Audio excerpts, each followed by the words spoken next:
Halo, kita berjumpa lagi kali ini dengan topik pengeringan. Kali ini Bu Yuli masih akan menggunakan referensi Pharmaceutical Dosage Form tablet edisi 3. Kali ini yang kita pelajari dengan lebih detail adalah pada chapter yang ke-6. Baiklah, mari kita mulai. Pendahuluan. Jadi definisi pengeringan dalam konteks kuliah kita kali ini adalah penghilangan cairan dari bahan dengan menggunakan panas dan dilakukan dengan memindahkan cairan dari permukaan ke dalam fase uap yang belum jenuh. Jadi ada transfer di sini, yaitu transfer panas ke dalam bahan, kemudian juga transfer massa berupa cairan dari bahan ke dalam fase uap yang belum jenuh. Banyak metode pengeringan tanpa pemanasan yang kita kenal, seperti misalnya memeras, melakukan ekstraksi dengan adsorpsi dengan bahan pengering atau aerosil, itu juga suatu metode pengeringan. Tetapi dalam definisi kita kali ini, itu adalah penghilangan cairan dari bahan dengan menggunakan panas. Jadi nanti akan ada panas yang dipindahkan ke dalam bahan tersebut. Nah, kegunaan pengeringan dalam pembuatan sediaan farmasi diantaranya pada unit proses di industri, misalnya pada proses pengeringan granul. Hal ini diperlukan ketika kita membuat tablet dengan metode granulasi basah, di mana pada metode granulasi basah ini campuran serbuk ditambahkan dengan suatu bahan pembasah, kemudian dibuat granul, dan setelah terbentuk granul kemudian dikeringkan menjadi granul yang kering untuk digunakan dalam proses selanjutnya. Selain itu bisa juga digunakan dalam membuat bahan baku, misalnya pada spray dried lactose. Jadi laktosa ini dibuat dengan metode pengering semprot, sehingga kita dapat mengatur berapa besar ukuran partikel laktosa yang kita kehendaki. Kemudian mengurangi bak dan berat. Ya, karena airnya lepas, maka beratnya dan volumenya menjadi berkurang. Yang selanjutnya adalah mengawetkan. Dengan berkurangnya kadar air biasanya, maka bahan itu akan menjadi lebih awet.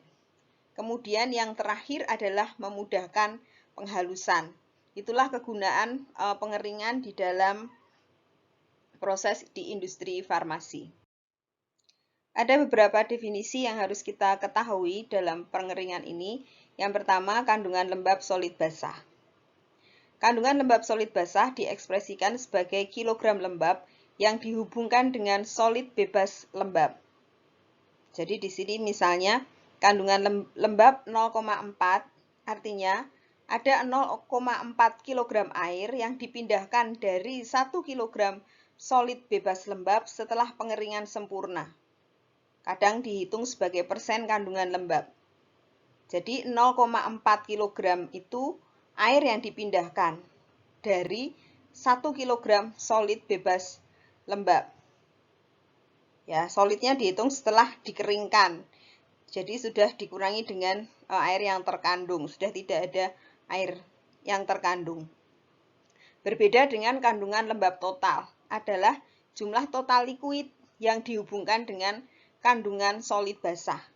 Kalau contohnya seperti yang di atas, maka kandungan lembab total itu adalah 0,4 kg air yang dipindahkan dari 1,4 kg solid basah. Jadi kalau di persentase nanti hasilnya berbeda, lebih besar yang kandungan lembab solid basah. Kemudian ada dua macam lembab yang harus kita ketahui. Yang pertama adalah kandungan lembab bebas, free moisture content. Ini adalah air yang mudah dipindahkan. Lalu yang kedua adalah kandungan lembab setimbang, equilibrium moisture content, biasanya disingkat EMC. Ini adalah lembab yang sulit dipindahkan atau dengan kata lain, kandungan lembab yang berada di dalam solid dan dalam keadaan setimbang dengan lingkungannya.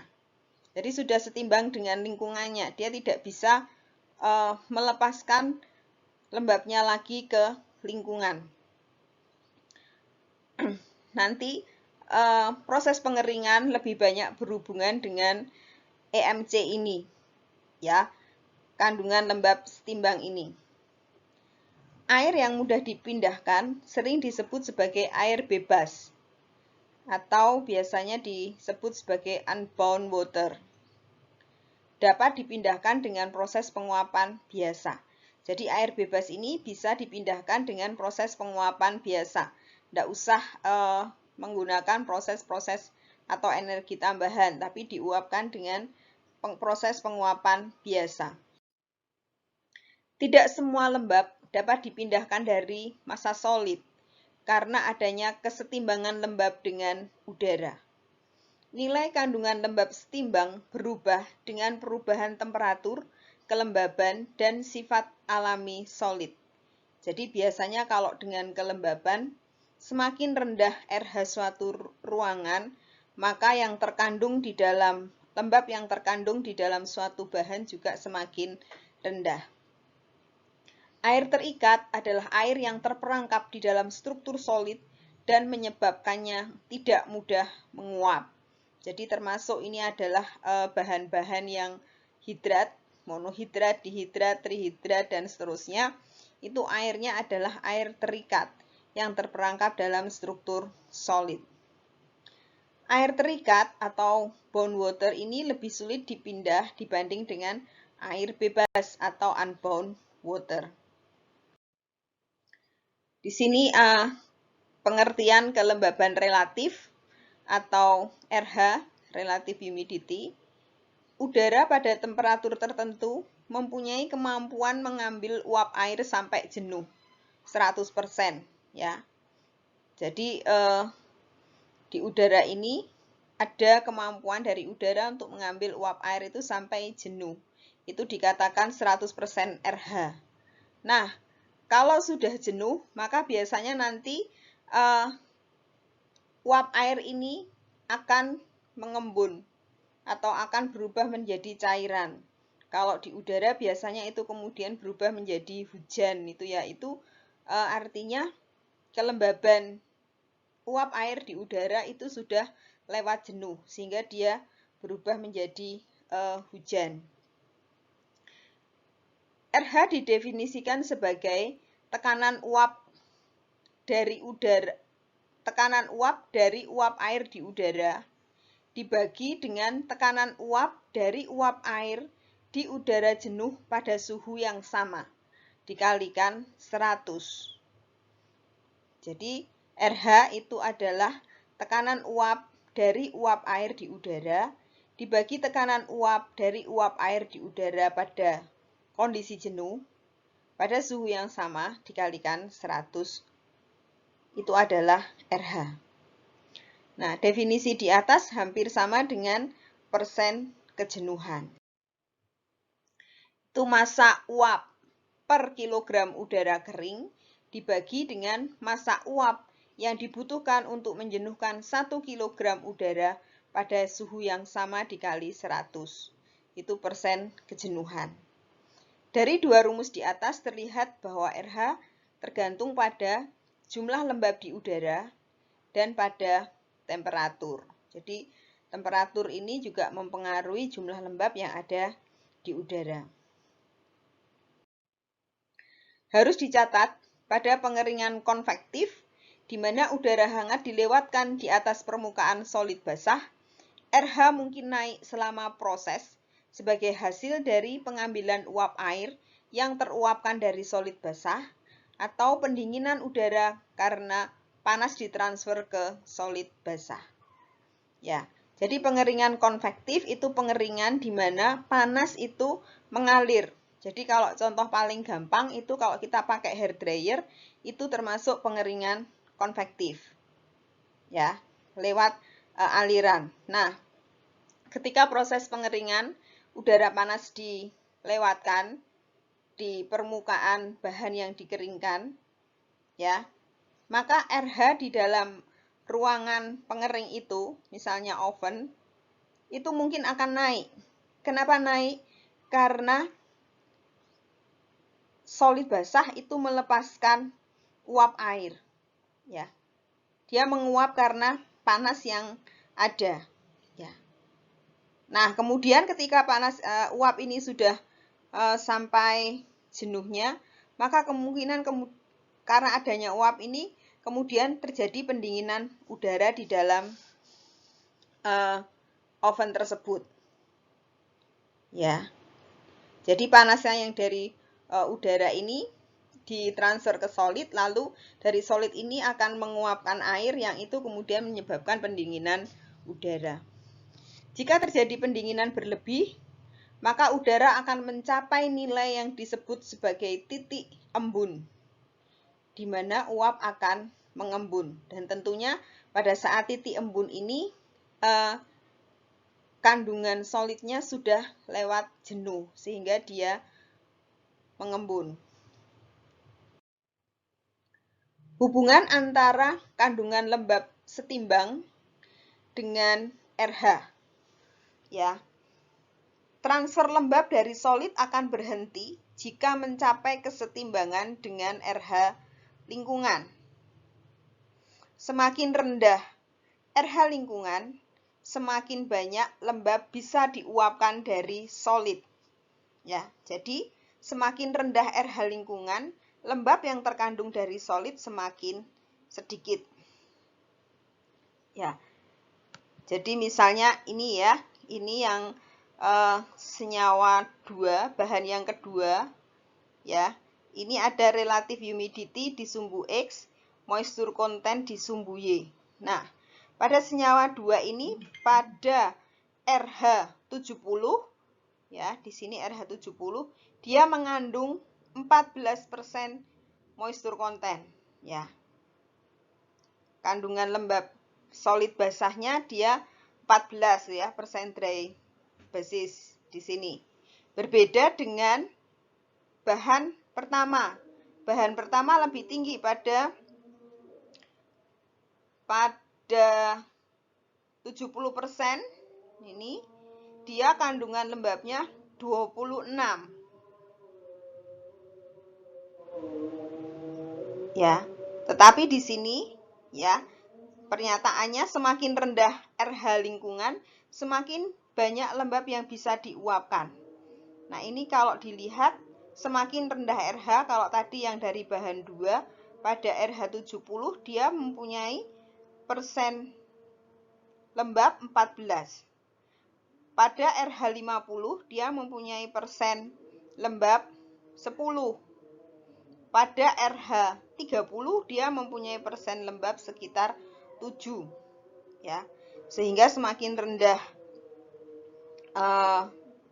RH-nya, maka yang terkandung di dalam lembab yang terkandung di dalam solid basah itu semakin sedikit juga.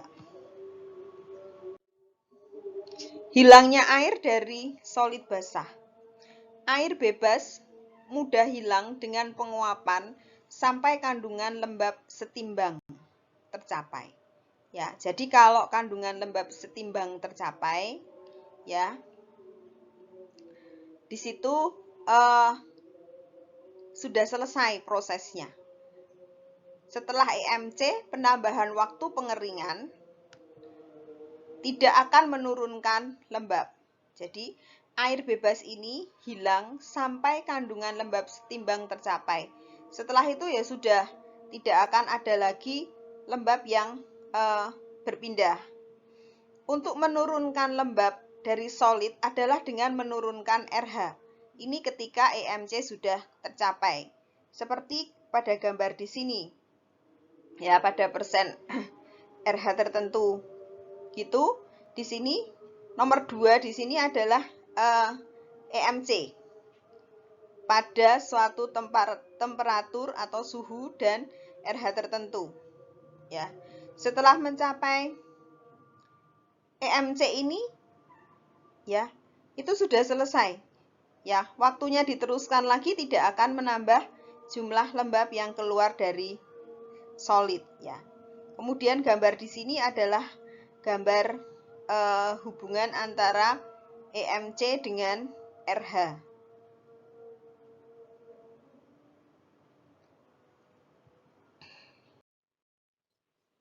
Sekarang kita masuk ke teori pengeringan. Teori pengeringan, di dalam suatu pengeringan ada dua proses, yaitu transfer panas dan transfer massa. Jadi kita ingat definisi di awal tadi bahwa dalam konteks ini kita membicarakan pengeringan, di mana dalam proses pengeringan itu membutuhkan panas, ya. Sehingga di sini ada dua perpindahan yang terjadi. Yang pertama perpindahan panas, yang kedua perpindahan massa. Panas harus dipindahkan ke bahan yang dikeringkan untuk memasok panas laten yang diperlukan untuk penguapan lembab. Ya, sehingga setelah panas laten ini ditambahkan, lalu bisa terjadi perpindahan massa dari serbuk atau partikel. Pada pengeringan, laju penguapan dihubungkan dengan laju perpindahan panas dengan persamaan seperti yang ada di situ. dW per d theta, ini adalah laju penguapan air, sama dengan Q adalah laju perpindahan panas, dibagi lambda. Lambda adalah panas penguapan laten dari air. Jadi, laju penguapan air sama dengan laju perpindahan panas dibagi dengan panas penguapan laten air. Ya. Laju difusi dinyatakan dalam persamaan yang sama dengan laju perpindahan panas. Di sini laju difusi sama dengan dW per d theta sama dengan K aksen dikalikan A dikalikan HS min HG. K aksen adalah koefisien perpindahan massa. A adalah luas area. HS adalah kelembaban mutlak permukaan yang menguap. HG adalah kelembaban mutlak aliran udara. K aksen sama dengan C dikalikan G pangkat N, di mana C di sini adalah konstanta proporsional, kemudian G adalah laju aliran udara. N adalah pangkat dari fraksi, biasanya 0,8 pangkat 2. Ya. Jadi, kalau dilihat dari persamaan laju difusi ini, ya, ini bisa dimengerti kalau semakin kecil ukuran partikel yang kita keringkan, maka laju perpindahan massanya, kecepatan pengeringannya, laju penguapan airnya, perpindahan air dari bahan ke udaranya akan lebih besar karena luas areanya lebih besar. Kemudian, itu juga berbanding dengan perbedaan kelembaban antara udara, Hg di sini, permukaan aliran udara, dengan permukaan yang menguap, dengan bahannya. Jadi perbedaan kelembaban antara solid yang dikeringkan dengan udara. Semakin besar perbedaannya, maka kecepatan perpindahannya juga semakin besar. Setelah kesetimbangan, laju penguapan menjadi sama dengan laju difusi. dW per d theta sama dengan Q per lambda sama dengan K aksen A kalikan HS min HG.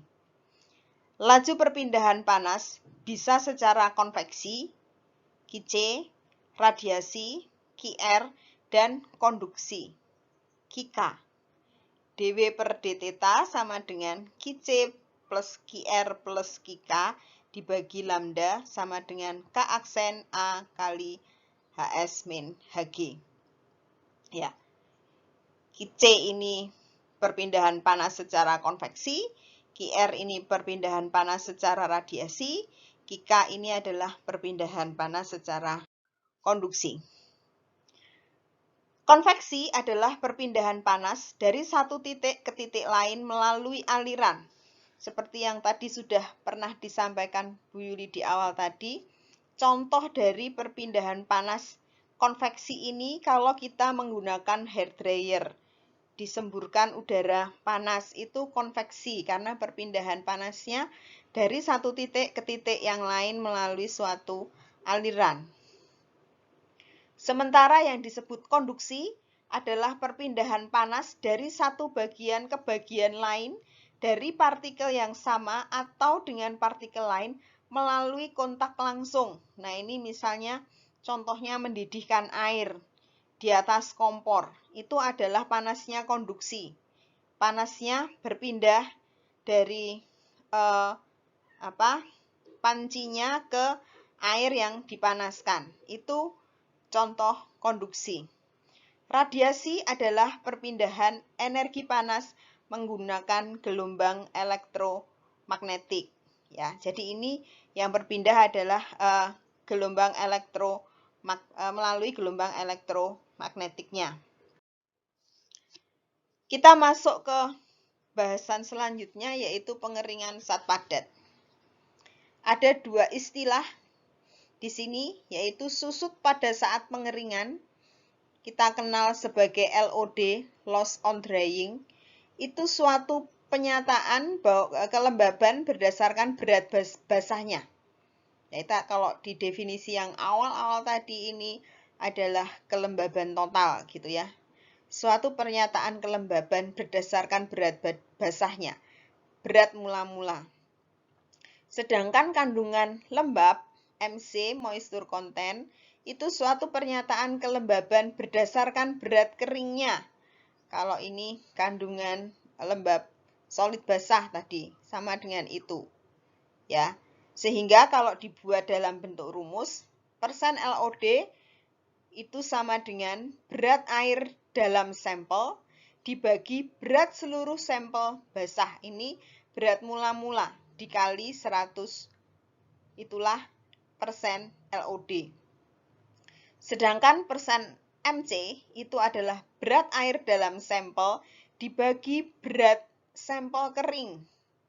Jadi air yang dipindahkan berapa ditimbang beratnya, lalu sampel yang telah kering berapa dikali 100. Ya. Ini bedanya, sehingga nanti untuk satu bahan yang sama, ini persen MC ini nilainya lebih besar dari persen LOD. Perilaku zat padat selama pengeringan. Ada 5 tahap yang terjadi selama proses pengeringan, yaitu penyesuaian awal. Penyesuaian awal ini kalau di dalam gambar di sini, ya, di mana sumbu X itu waktu, sumbu Y itu kecepatan pengeringan, ya. Penyesuaian awal ini antara titik A dan titik B. Ya. Jadi ada kenaikan kecepatan pengeringan. Kemudian periode selanjutnya adalah periode laju konstan. Ini ada pada titik B sampai titik C. Di sini terdapat garis lurus yang kecepatan pengeringannya sama atau tetap. Lalu yang kedua, periode penurunan laju pertama antara titik C sampai titik D. Di sini kecepatan penguapannya atau kecepatan pengeringannya sudah menurun dengan bertambahnya waktu. Lalu periode penurunan laju 2 itu antara D dengan E, ya, juga hampir sama.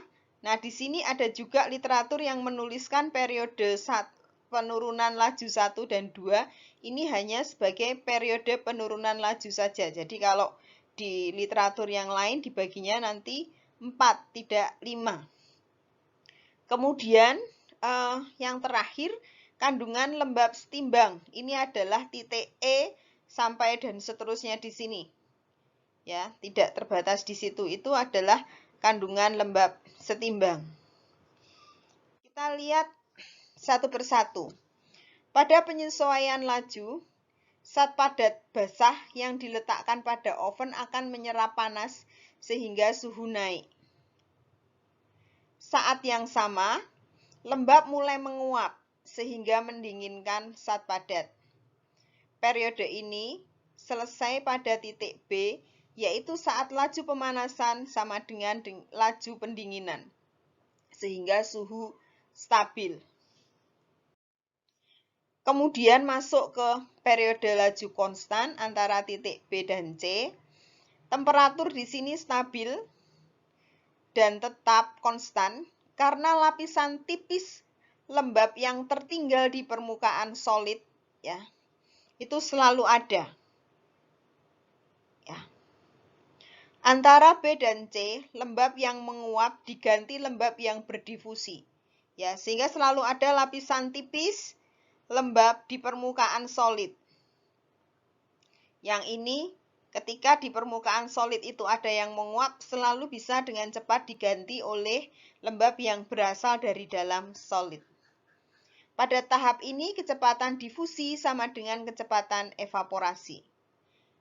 Pada titik C, air di permukaan tidak lagi dapat digantikan oleh air yang berdifusi.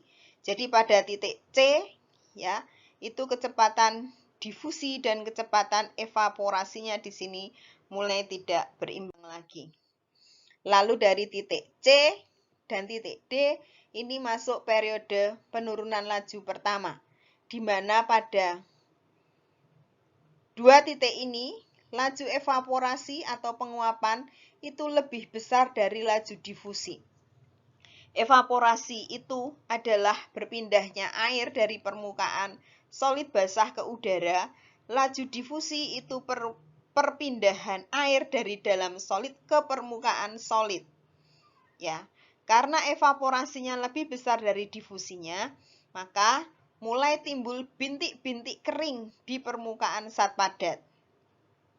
Ya, karena tidak selalu air yang dari dalam itu bisa segera menempati permukaan kering yang ada di solid. Laju pengeringan di sini mulai menurun karena jumlah air yang diuapkan mulai sedikit. Disebut juga periode pengeringan permukaan tidak jenuh. Diakhiri saat semua permukaan zat padat telah kering di titik D. Kemudian dari titik D sampai titik E ini periode penurunan laju yang kedua. Ini laju pengeringan, ini sangat tergantung dari laju difusi atau kecepatan difusi dari dalam permukaan, dari dalam serbuk ke permukaan zat padatnya. Ya. Penurunan laju pengeringan lebih cepat dibandingkan penurunan laju yang pertama. Berakhir pada titik E. Di titik E, di situ ya sudah tidak ada lagi difusi lembab dari dalam ke permukaan. Pada titik E ini kita sudah mencapai kandungan lembab setimbang. Ya. Setelah titik E dimulai periode kandungan lembab setimbang. Penambahan waktu pengeringan tidak akan menurunkan lembab zat padat. Laju pengeringan sama dengan 0. Kelembaban zat padat berada dalam kesetimbangan dengan lingkungan. Kemudian kita masuk klasifikasi zat padat berdasarkan pengeringan. Yang pertama zat padat tipe granul atau tipe kristal. Jadi ini klasifikasi zat padat berdasarkan pengeringannya. Zat padat tipe granul atau kristal. Di sini air terkurung pada pori sempit dan terbuka sehingga mudah berdifusi. Contohnya Ca sulfat, Zn oksida, Mg oksida. Nah, lembab-lembab pada solid Ca sulfat, solid Zn oksida maupun Mg oksida ini berada pada pori sempit dan terbuka sehingga mudah berdifusi. Periode laju konstan merupakan bagian utama dari kurva pengeringan. Ini untuk zat padat tipe granul atau kristal. Jadi yang mendominasi adalah periode laju konstan. kesetimbangan kandungan lembab hampir mencapai 0 karena ada di pori dan terbuka sehingga dia mudah diuapkan. Yang kedua adalah zat padat tipe amorf. Nah, pada zat padat tipe amorf ini, kelembaban merupakan bagian integral dari bahan. Ini biasanya bahan-bahan dengan rumus molekul yang tinggi atau yang besar gitu ya. Sehingga kelembaban itu ada atau terjebak di dalam struktur dari bahan tersebut. Contohnya adalah pati, kasein, Al hidroksida. Cirinya di sini periode laju konstannya pendek. Ya, berbeda dengan yang tipe granul tadi, periode laju konstannya panjang mendominasi. Di sini pendek, sedangkan periode penurunan lajunya panjang.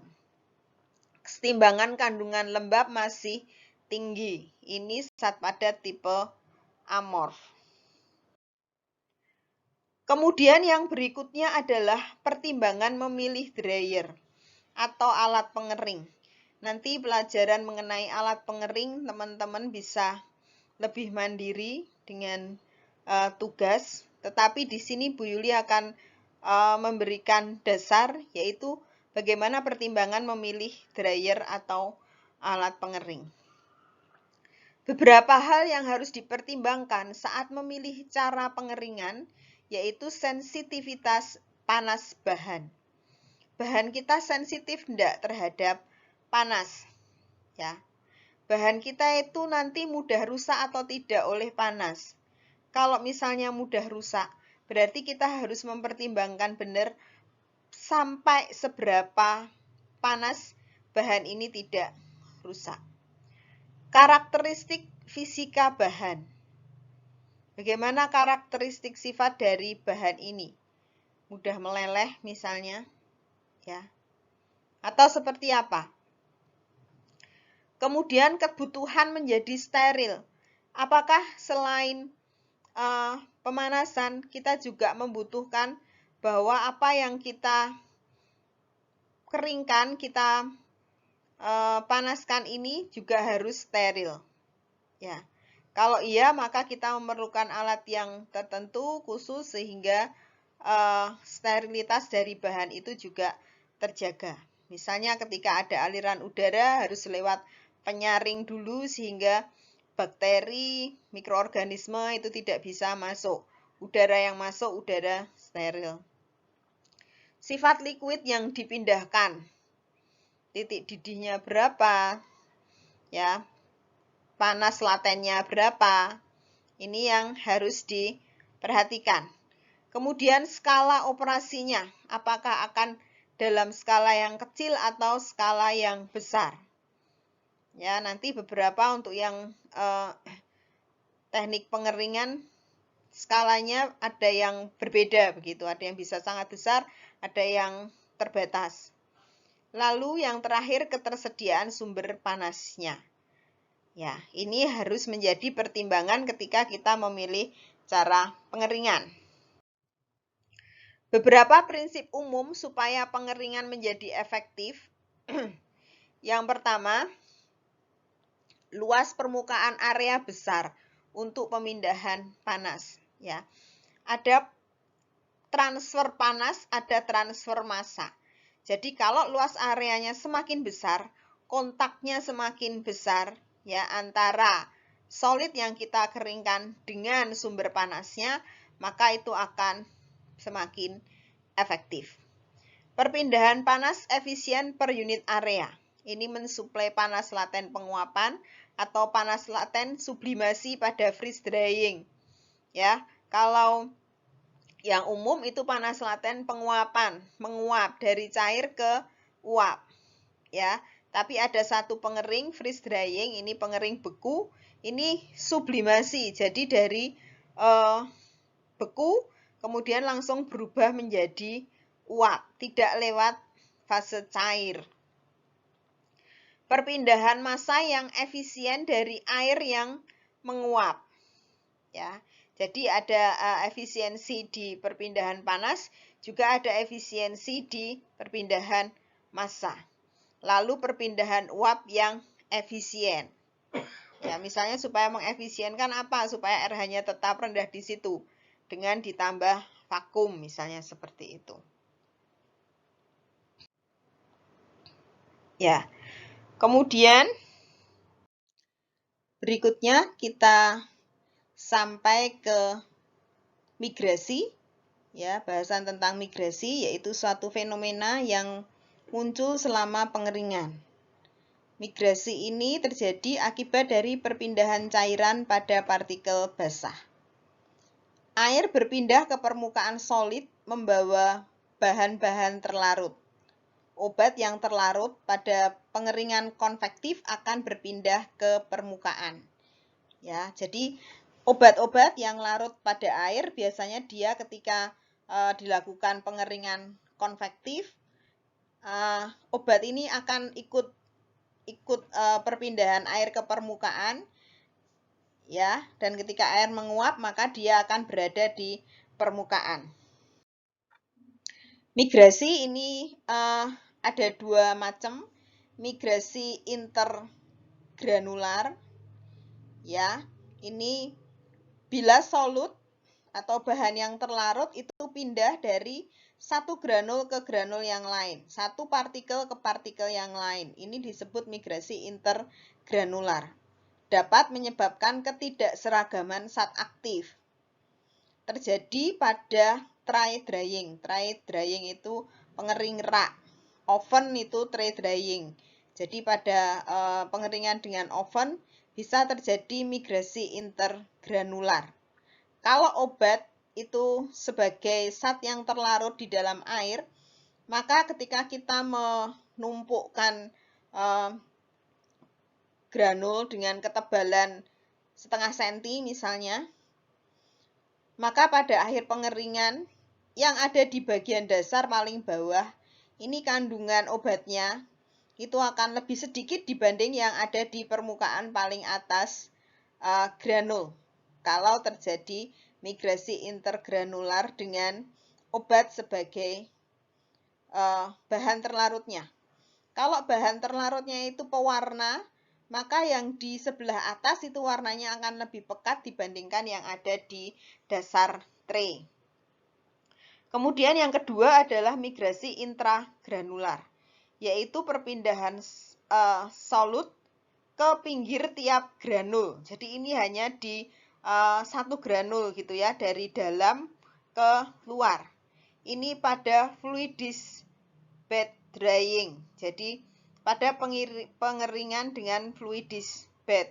Ini biasanya pengeringan dengan fluidis bed ini bahan yang dikeringkan ada di bawah, kemudian disembur dengan udara panas. Ya, ketika disembur dengan udara panas, maka granulnya akan berterbangan, ya, individual satu-satu.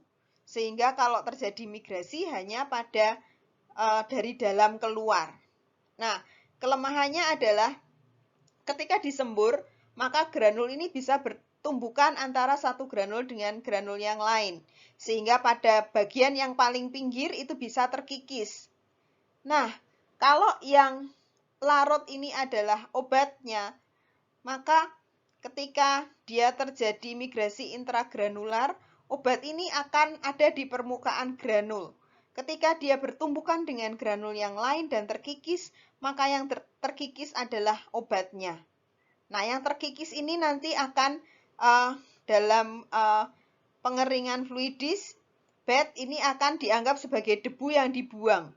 Sehingga kalau tadi yang di permukaan ini adalah obatnya, yang terkikis adalah obatnya, maka obat ini menjadi yang terbuang, lalu dosis obatnya menjadi berubah. Ya, ini fenomena migrasi. Akibat dari migrasi apa? Yang pertama, kehilangan zat aktif. Ya, pada fluidis bed dryer akan terjadi migrasi intragranular, obat berada di permukaan granul. Seperti yang Bu Yuli ceritakan tadi, bila granul bertabrakan satu sama lain dan terkikis, zat aktif berubah menjadi debu dan dibuang selama proses. Jadi kehilangan zat aktif. Yang berikutnya bisa ketidakseragaman zat aktif seperti yang tadi Bu Yuli ceritakan pada pengering rak tray dryer ya. Yang ada di permukaan kandungan zat aktifnya lebih tinggi dibanding yang di dasar rak. Lalu mottling, warna tablet yang tidak merata. Ini juga terjadi pada tray dryer ketika yang berpindah adalah zat warnanya. Kemudian migrasi bahan pengikat. Kalau terjadi migrasi bahan pengikat, maka granul bertambah kuat dan sulit hancur. Faktor yang berpengaruh pada migrasi yaitu formulasi dan proses. Formulasi yaitu sifat substrat. Substrat di sini adalah bahan eksipien gitu ya, atau bahan yang lain yang ada di situ. Kalau substrat ini mempunyai afinitas yang tinggi pada bahan terlarut, maka migrasinya kecil. Jadi bahan terlarut ini dia akan nempel di substratnya, tidak ikut jalan ke permukaan bersama airnya. Beruntung banyak eksipien tablet mempunyai afinitas terhadap bahan terlarut. Ya, misalnya sebagai adsorben di situ MCC, mikrokristalin selulosa, amilum, ini bisa digunakan untuk meminimalisasi terjadinya migrasi. Kemudian penggunaan pewarna tidak larut air ini menurunkan migrasi zat warna. Kemudian viskositas cairan granulasi. Ini meningkatnya viskositas, ini meminimalkan pergerakan lembab karena friksi liquid. Ya. Jadi kalau viskositasnya tinggi, ya ini maka di situ pergerakan lembabnya menjadi lebih kecil. Sehingga di sini meminimalkan terjadinya migrasi. Semakin tinggi viskositas, migrasi semakin kecil. Kemudian dari sisi proses, metode pengeringan. Pada pengeringan fixed bed, cenderung terjadi migrasi intergranular. Ini misalnya tray dryer tadi ya, fixed bed. Jadi bahan yang dikeringkan itu tetap tidak berpindah-pindah, itu yang disebut fixed bed. Itu terjadi misalnya migrasi intergranular. Pengeringan radiasi mengeliminasi migrasi karena panas yang merata. Kalau pengeringan pada yang fluidis bed, ya tadi yang terjadi migrasinya intragranular. Nah, di situ. Kalau metode pengeringannya fluidis bed, cenderung terjadi migrasi intragranular. Ya. Kemudian juga jumlah kandungan lembab awal. Kalau kandungan lembab awalnya tinggi, maka kemungkinan terjadi migrasinya juga akan semakin besar. Sehingga di sini untuk meminimalkan kejadian migrasi, maka digunakan sesedikit mungkin cairan granulasi. Ya, dengan menggunakan sesedikit mungkin cairan granulasi berarti mengurangi jumlah kandungan lembab awal. Buat granul sekecil mungkin yang masih baik sifat alirnya. Ya, sehingga geraknya air itu juga tidak akan lebar ya, sehingga kemungkinan migrasinya menjadi lebih. Masih untuk meminimalkan migrasi, hindari penggunaan tray drying. Tray drying di sini tray drying yang fixed bed tadi pakai rak, jadi serbuknya tetap di situ gitu ya. Itu hindari penggunaan tray drying ini kecuali tidak ada alat pengering yang lain. Jika memang harus menggunakan tray drying, setelah pengeringan dicampur kembali. Jadi serbuknya setelah kering dicampur kembali supaya homogen, ya, homogen kembali. Kalau tadi ada migrasi yang di permukaan jadi tidak homogen, kita homogenkan dengan mencampurnya kembali. Jika intragranular merupakan masalah, maka pertimbangkan penggunaan vakum atau microwave dryer. Ya. Demikian kuliah hari ini. Atas perhatiannya, Bu Yuli ucapkan terima kasih.